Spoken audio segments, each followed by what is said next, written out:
भारतीय क्रिकेट और world cricket में इस समय सबसे बड़ी कहानी, सबसे बड़ी जो चर्चा है वो ये है कि रोहित शर्मा से कप्तानी क्यों ली गई। 55 मैचों में रोहित शर्मा ने भारतीय टीम का नेतृत्व किया। 42 में उन्होंने भारत को जीत दिलाई। बहुत ही शानदार भारतीय कप्तानों की कतार में रोहित शर्मा खड़े हैं, लेकिन फिर भी ऑस्ट्रेलिया दौरे के लिए उनसे कप्तानी ले ली गई। 2013 के बाद रोहित शर्मा ने करीब 11 साल के लंबे इंतजार के बाद भारत को आईसीसी की ट्रॉफी दिलवाई। वनडे वर्ल्ड कप के फाइनल तक टीम को लेकर गए। 2018 और 2023 के एशिया कप में उन्होंने भारतीय हुनर का, भारतीय टैलेंट का डंका पीट दिया, लेकिन बतौर कप्तान उनकी विदाई सम्मानजनक नहीं हो सकी।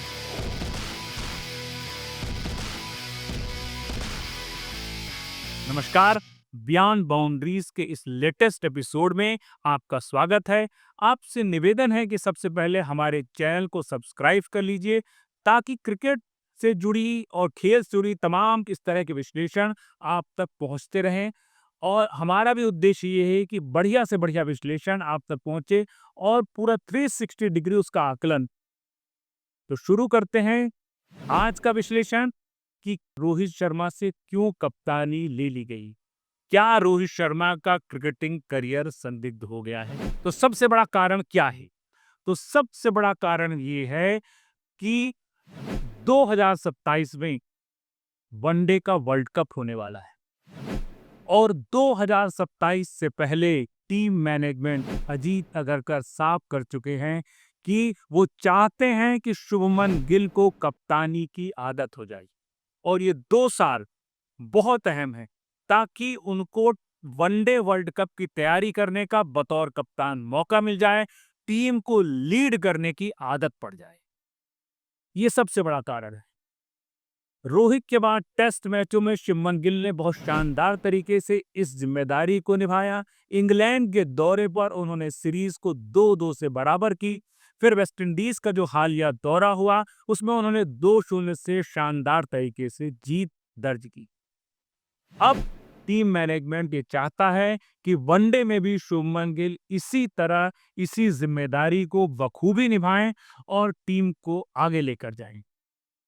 तो पहला कारण तो ये समझ में आता है। और दूसरा कारण रोहित शर्मा की उम्र। इस वक्त रोहित शर्मा की उम्र है 38 साल। अगर भारतीय क्रिकेट के पूरे इतिहास को अगर आप देखें तो आप पाएंगे कि सिर्फ 5 खिलाड़ी आपको ऐसे मिलेंगे जिसमें सचिन तेंदुलकर भी शामिल हैं, जिन्होंने करीब 38 की उम्र के आसपास तक वनडे क्रिकेट खेला। सिर्फ और सिर्फ मोहिंदर अमरनाथ एक ऐसे खिलाड़ी हैं जिन्होंने सबसे ज्यादा 39 साल तक क्रिकेट खेला। आज रोहित शर्मा की उम्र है 38 साल, यानी कि 2027 में जब वनडे वर्ल्ड कप होगा तो रोहित शर्मा की उम्र हो जाएगी 40 साल। तो 40 साल की उम्र में क्या वो इस फिटनेस को, इस फुर्ती को बरकरार रख पाएंगे? मुझे याद आता है कि जब सचिन तेंदुलकर रिटायर हो रहे थे तो उससे पहले एक इंटरव्यू उन्होंने दिया था। तो सचिन तेंदुलकर ने कहा था कि मुझे पता है कि गेंद कैसे आने वाली है, मैं ये भी जानता हूं कि कैसे इस गेंद पर वार करना है, इस गेंद को क्या दिशा देनी है, लेकिन गड़बड़ कहाँ हो रही है? गड़बड़ हो रही है कि माइंड, बॉडी, सोर और बल्ला, इन तीनों के बीच टाइमिंग गड़बड़ा रही है। और वो टाइमिंग क्यों गड़बड़ा रही है? वो टाइमिंग गड़बड़ा रही है उम्र के कारण। ये बहुत बड़ा सवाल है। यहाँ रोहित शर्मा इतने अनुभवी खिलाड़ी हैं कि उनको पता है कि किस गेंद पर कैसा हमला करना है, लेकिन सचिन की ये बात अगर ध्यान में रखें तो हमें समझ आता है कि फिटनेस कितनी जरूरी चीज है। माइंड, बॉडी, सोल और बल्ले के बीच एक बल्लेबाज का तालमेल बनाना कितना जरूरी है। अब एक और अहम बात जो रोहित शर्मा के खिलाफ जाती है, तीसरा कारण जो मुझे समझ में आता है और क्रिकेट प्रेमी भी इसको समझते हैं, वो ये है कि रोहित शर्मा का घरेलू क्रिकेट से लगातार नदारद है। याद कीजिए, रोहित शर्मा को आखिरी बार आपने कब घरेलू क्रिकेट खेलते हुए देखा था? मुझे जो याद आता है वो ये है कि 2018 विजय हजारे ट्रॉफी। 2018 विजय हजारे ट्रॉफी के बाद हमने रोहित शर्मा को घरेलू क्रिकेट खेलते नहीं देखा। भाई वरिष्ठ खिलाड़ी हैं, अनुभवी खिलाड़ी हैं, लेकिन बीसीसीआई का और टीम मैनेजमेंट का ये साफ-साफ कहना है कि आपको अगर टीम इंडिया में बने रहना है, भारत के लिए खेलना है, तो आपको घरेलू क्रिकेट में लगातार बेहतर प्रदर्शन करना होगा। यानी कि वो एक ऐसा मंच है जहां आपकी जमकर घिसाई होगी, जहां आपको प्रैक्टिस का पर्याप्त मौका मिलेगा। अगर ये नियम रोहित शर्मा के लिए ढीला पड़ जाएगा, तो फिर बाकी खिलाड़ियों को मनमानी करने का अवसर मिल जाएगा। जी हाँ, एक वक्त के बाद जब खिलाड़ी टीम में सेट हो जाता है, तो उसकी वरिष्ठता और उसका कद भी बड़ा हो जाता है। ऐसे में एक परंपरा सी बन जाएगी और बीसीसीआई नहीं चाहता कि भारतीय क्रिकेट में इस तरह की कोई मनमानी का अवसर किसी को दिया जाए। तो ये भी एक बड़ी वजह जो मुझे समझ में आती है कि रोहित शर्मा का लगातार घरेलू क्रिकेट से दूर रहना। और फिर बीसीसीआई का एक और फॉर्मूला है, एक देश एक कप्तान। जी हाँ, बीसीसीआई नहीं चाहता कि तीनों फॉर्मेट में अलग अलग कप्तान हो। टेस्ट से रोहित की विदाई के बाद बीसीसीआई ने शुभमन गिल को टेस्ट की कप्तानी सौंपी और टेस्ट में इंग्लैंड के दौरे पर शुभमन गिल ने जिस बखूबी अपनी जिम्मेदारी को निभाया और उम्मीद जगाई, इंग्लैंड जैसी धरती पर उन्होंने जिस तरीके से टीम को शानदार तरीके से लीड किया और सीरीज को 2-2 से बराबर किया। उसके बाद बीसीसीआई का कॉन्फिडेंस, टीम मैनेजमेंट का कॉन्फिडेंस, क्रिकेट के फैंस का कॉन्फिडेंस शुभमन गिल को लेकर बढ़ गया। और फिर वेस्टइंडीज का दौरा जब भारत में हुआ, तो वेस्टइंडीज को 2-0 से क्लीन स्वीप किया और जिस तरह के फैसले शुभमन गिल ने बोल्ड फैसले लिए, वो रोहित और विराट की परंपरा को, उस परिपाटी को आगे बढ़ाता हुआ दिखता है।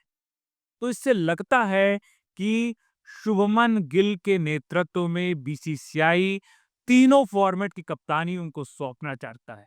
इस वक्त अब वो ऑस्ट्रेलिया के दौरे के लिए वनडे टीम में भारत कप्तानी करेंगे, टेस्ट के कप्तान है। अब बच गया है टी20 जिसमें सूर्य कुमार यादव कप्तानी कर रहे हैं। कुल मिलाकर अब वो समय निकट है जब बीसीसीआई ऐसा लगता है कि शुभमन गिल के हाथों में टी20 की भी कमान दे देगा। यानी कि एक देश एक कैप्टन के फॉर्मूले पर बीसीसीआई और टीम मैनेजमेंट चलना चाहती है, ताकि भारतीय क्रिकेट का कॉन्फिडेंस, आत्मविश्वास अपने पूरे चरम पर रहे। और फिर एक और कारण, सबसे बड़ा कारण, भारतीय आईपीएल के आने के बाद ऐसे लगता है कि जैसे भारतीय क्रिकेट में टैलेंट की और हुनरमंद बल्लेबाजों की बाढ़ सी आ गई। इस वक्त अभिषेक शर्मा बतौर सलामी बल्लेबाज किस तरह का प्रदर्शन कर रहे हैं? क्या तेवर है, क्या आक्रामकता है, क्या आत्मविश्वास है, क्या टैलेंट है? ऐसे लगता है क्रिकेट एक नए लेवल पर चला गया है। यशस्वी जायसवाल को बतौर सलामी बल्लेबाज आप देखिए, उनकी क्रिकेट का मूल्यांकन करिए, किस आत्मविश्वास के साथ वो बल्लेबाजी करते हैं। ऋतुराज गायकवाड़ को आप देखिए, ऐसे प्रतिभावान बल्लेबाज कतार में खड़े हुए।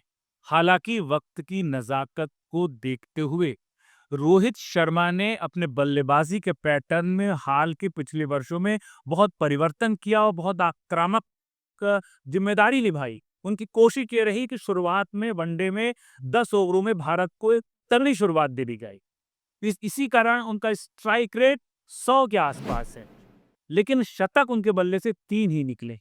और ऐसे में अगर इतने प्रतिभावान बल्लेबाज यशस्वी, अभिषेक और ऋतुराज गायकवाड़ जैसे बल्लेबाज जब कतार में हो, तो फिर ये सवाल तो बनता है कि कब तक उन्हें हम बाहर बैठा कर रखेंगे, ऐसे प्रतिभावान बल्लेबाजों को जो लगातार अपने प्रदर्शन के दम पर वो दरवाजा खटखटा रहे हैं कि हमारी जगह खाली करो। सबसे बड़ा एक और अहम कारण वो ये है कि भारतीय क्रिकेट में शुभमन गिल के नेतृत्व में एक नए युग का सूत्रपात हो चुका है। भारतीय क्रिकेट ट्रांजिशन के फेज से गुजर रही है और ये बहुत तगड़ा ट्रांजिशन हो रहा है, जिसमें भारतीय क्रिकेट बीसीसीआई मैनेजमेंट भविष्य की ओर देख रहा है। 2027 का वर्ल्ड कप की ओर देख रहा है भारतीय क्रिकेट। और तब तक मैनेजमेंट चाहता है कि भारतीय क्रिकेट जब 2027 के वनडे वर्ल्ड कप पर पहुंचे तो वहां पर उसको किसी भी तरह की कोई शक, कोई सवाल न। और भारतीय क्रिकेट की परंपरा भी यही रही। गावस्कर आए, चले गए। कपिल आए, उन्होंने अपनी जिम्मेदारी अगली पीढ़ी को सौंपी, चले गए। सचिन ने जिम्मेदारी अगली पीढ़ी को सौंपी, चले गए। गांगुली, द्रविड़, धोनी, विराट, यही परंपरा सब लोगों ने। लोग आते हैं, जाते हैं और उसी महान भारतीय कप्तानों की विरासत में अब वो दौर आ गया है जब रोहित शर्मा भी उस विरासत को अगली पीढ़ी को सौंपने की लगभग तैयारी कर चुके हैं। मुझे याद है एक समारोह में महेंद्र सिंह धोनी ने एक फिल्मी गीत गुनगुनाया था। वो इस मौके पर बिल्कुल सटीक बैठता है। वो गीत क्या था कि मैं पल दो पल का शायर हूँ, पल दो पल मेरी कहानी है, पल दो पल मेरी हस्ती है, पल दो पल मेरी जवानी है। ऐसे में हैशटैग ट्रेंड करना, रोहित डिजर्व बेटर, ये सारी बातें सोशल मीडिया में चल रहा है। ये मुझे लगता है कि ये मेरे दृष्टिकोण से ये लगता है ये बेईमानी है।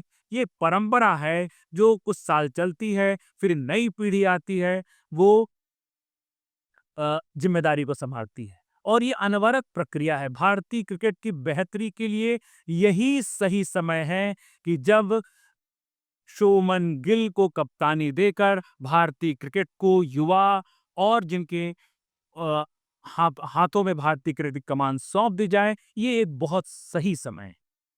तो इस तरह का ट्रेंड, इस तरह का जो सोशल मीडिया में चल रहा है, मुझे लगता है उन सब वो फैंस का अपना वो मर्म हो सकता है, क्योंकि रोहित शर्मा ने भारत को बहुत ही शानदार लम्हे दिए हैं। इसमें कोई सच्चाई, इसमें 100% सच है कि रोहित शर्मा ने भारतीय क्रिकेट फैंस का दिल जीता है।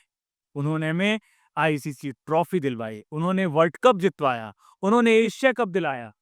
भारतीय वनडे टीम को एक नया कॉन्फिडेंस दिया, नया आत्मविश्वास दिया और उसके लिए हम उनके कृतज्ञ हैं। ये पूरा देश हमेशा उनकी पारियों को, उनके दुस्साहसिक खेल को हमेशा अपनी आंखों में सजा कर रखेगा और हमेशा रोमांचित होता रहेगा। उम्मीद है आपको ये विश्लेषण पसंद आया होगा। अगर असहमत हैं तो हमें कमेंट बॉक्स पर लिखकर बताएं कि वो कौन सी बातें हैं जहां पर असहमत हैं आप। धन्यवाद।